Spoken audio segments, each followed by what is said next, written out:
जवाब दीजिए क्या किया। राहुल गांधी को चैलेंज देना चाहता हूं, इन्होंने इस आतंकवादी हमलों के खिलाफ उनकी सरकार ने जो कदम उठाए, यहां खड़े रहकर हिम्मत से बताए देश की जनता को। भाई आतंकवादी मारे गए, आपको इसका भी आनंद नहीं है? साहब इसको बिठाओ जरा। बाटला हाउस के आतंकवादियों के लिए रोना आता है और मान्यवर हमें पूछते हैं कि आपने क्या किया। कोई अधिकार नहीं है पूछने का, कोई अधिकार नहीं है मान्यवर। हमारी तो सेना ने ठोक दिया, सीआरपीएफ ने ठोक दिया मान्यवर। सलमान खुर्शीद जी का वो इंटरव्यू मेरे मोबाइल में रिजर्व कर आया हूं, आप जब भी कहोगे ये पूरे टीवी पर बताने के लिए मैं तैयार सेव कर आया हूं। इनकी इच्छा है तो कल एक समय तय करिए, यहां बता दीजिए चारों टीवी में और देश की जनता भी देख ले। भाई आतंकवादी मारे गए, आपको इसका भी आनंद नहीं है?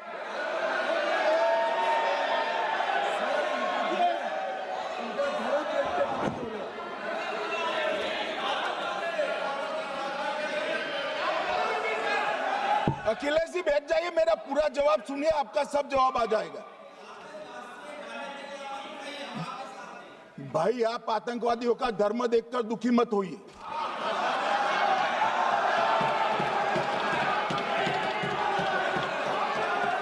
अखिलेश बैठ जाइए यार। आतंकवाद के खिलाफ लड़ाई होती, कभी वो हमला करते हैं, मगर सवाल ये है कि इन्होंने 5 से 11 के बीच में 27 जघन्य हमले किए, 1000 के करीब लोग मारे गए। आपने क्या किया? क्या किया आपने?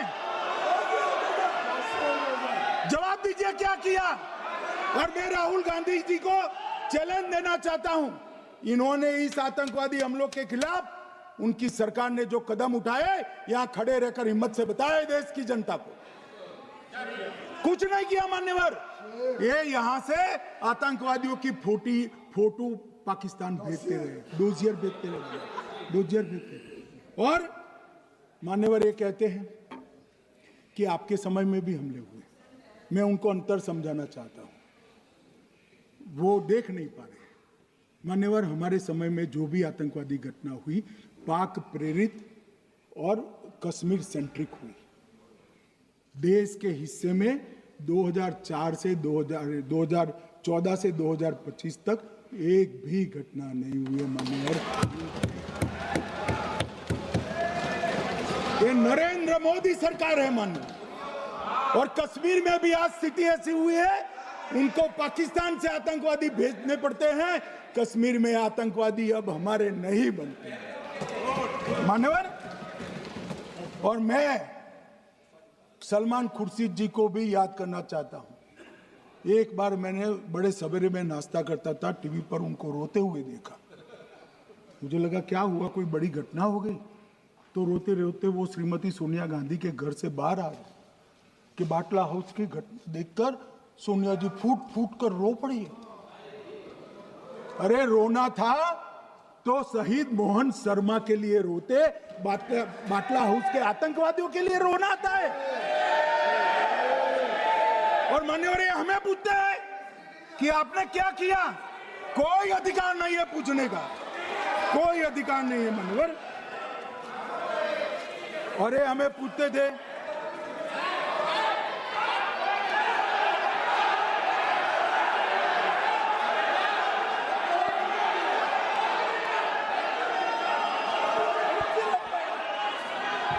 मान्यवर अभी 25% बाकी।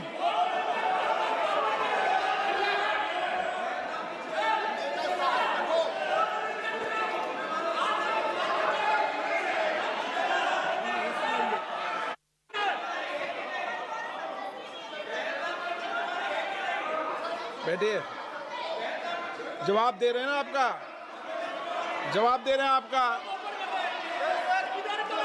पहलगांव के बाद जो घटनाक्रम घटित उसका जवाब दे दिया ना माननीय गृह मंत्री जी ने। आपने पूछा आतंकवादियों क्या हुआ, आतंकवादियों का जवाब दे दिया। क्या पूछना चाहते हैं आप? आपने हर सवाल पूछा, हर सवाल जवाब सुनिए। माननीय गृह मंत्री जी।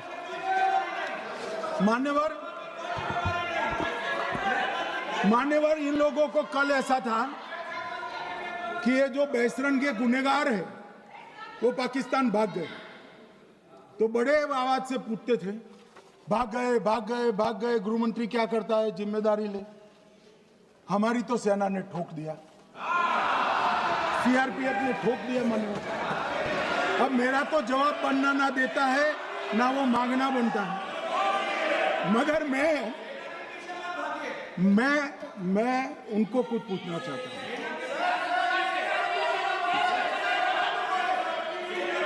मान्यवर,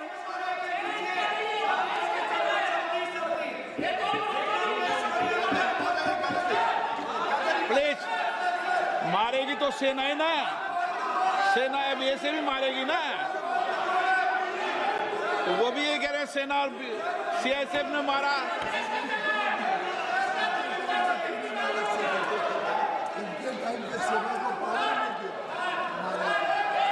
मान्यवर, ये कहते हैं, साहब इसको बिठाओ जरा।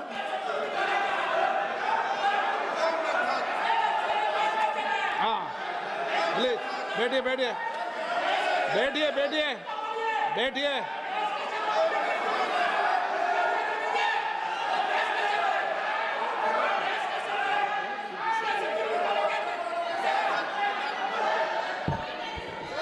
सबको मान्यवर, ये लोग मुद्दा उठाना चाहते हैं तो जरूर उठाए। मैं आज सुबह ही सलमान खुर्शीद जी का वो इंटरव्यू मेरे मोबाइल में रिजर्व कर आया हूं। आप जब भी कहोगे ये पूरे टीवी पर बताने के लिए मैं तैयार हूं। सेव कर आया हूं। इनकी इच्छा है तो कल एक समय तय करिए, यहां बता दीजिए चारों टीवी में, और देश की जनता भी देख लो।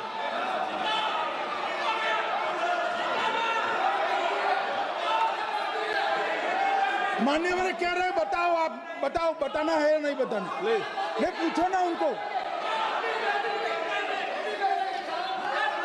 Please please.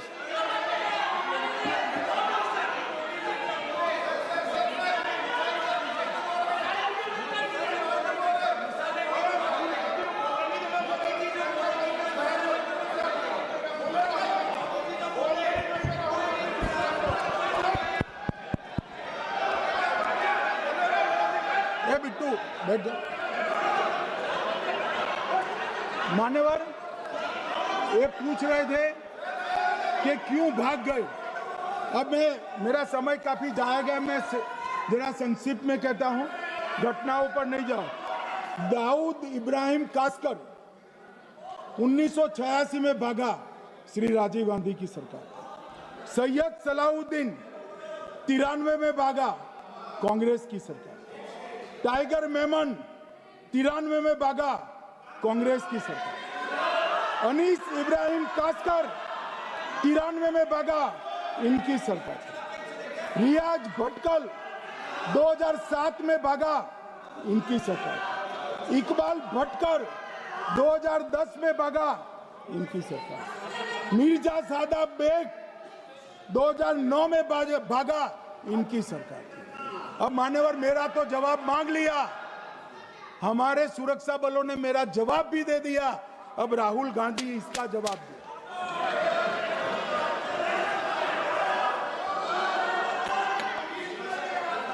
मान्यवर, अब मैं कश्मीर के विषय में मैं बात करना चाहता हूं। कल कहते थे कि गृह मंत्री ने भाषण किया था कि 370 की कलम जाएगी तो आतंकवाद कम हो जाएगा। क्या हुआ? मान्यवर, मेरा हिसाब देना बनता है। हम भारतीय जनता पार्टी के कार्यकर्ता हैं, ये नरेंद्र मोदी जी की सरकार है, हम जवाबदेह होते हैं जनता के प्रति, संसद के प्रति और देश के हितों के प्रति। मैं आज देश की जनता के सामने 2004 से 14 और 2015 से 25 10-10 साल का लेखा जोखा रखना चाहता हूं। 2004 से 14 में अखंड सोनिया मनमोहन की सरकार थी 10 साल की, और 15 से 25 अखंड रूप से नरेंद्र मोदी जी की सरकार। कश्मीर में टेरर इंसिडेंट 7,217 हुए थे 2004 से 14 में। 70% की कमी के साथ 2150 हो गए 1525। नागरिकों की मृत्यु 2004 से 14 में 1770 हुई, 2015 से 25 में कम होकर 357 हो गई, 80%। सिक्योरिटी फोर्सेस की मृत्यु 1060 हो गई उस वक्त, और हमारे समय में 542 हुई, और टेररिस्टों की मृत्यु में 123% की वृद्धि हुई। ये हमें पूछ रहे हैं क्या हुआ? आंकड़े से भाग नहीं सकते भाई, आंकड़े से भाग नहीं सकते। और अब मैं कहता हूं कि धारा 370 ने कश्मीर में आतंकवादी इकोसिस्टम को नष्ट कर दिया है, जिस धारा 370 को आपने इतने साल तक बचा कर। हमने जीरो टेरर प्लान बनाया है, एरिया डोमिनेशन प्लान बनाया है, मल्टी लेवल डिप्लॉयमेंट किया है, सुरक्षा जेलें बनाई हैं, 98% ट्रायल अब वीडियो पर हो रहे हैं। हमने संचार साधन बसाए हैं और 702 फोन विक्रेता जेल में डाले, 2667 सिम कार्ड बन गए। हमने, एक जमाना था साहब 10-10 हजार लोगों के जनाजे निकलते थे, पूरे देश ने घटनाएं देखी होगी, बुरहान वानी मर गए, फला मर गए, ढिका मर गए, 10-10 हजार। अब जो मारा जाता है उसको वही दफना दिया जाता है। किसी भी आतंकवादी को उसका महिमा मंडन करने के लिए जनाजे की इजाजत नरेंद्र मोदी के शासन में नहीं। मान्यवर, आतंकवादियों के सगे वाले और समर्थक चुन चुन कर हमने नौकरियों से निकाले, पासपोर्ट रद्द कर दिए हैं, गवर्नमेंट कॉन्ट्रैक्ट रद्द कर दिए हैं, 75 से ज्यादा आतंकी समर्थकों को कोर्ट से ऑर्डर लेकर सरकार से बर्खास्त कर दिया गया है। बार काउंसिल उनके समर्थकों से भरी थी, सस्पेंड कर नया लोकप्रिय चुनाव हमने कराया है।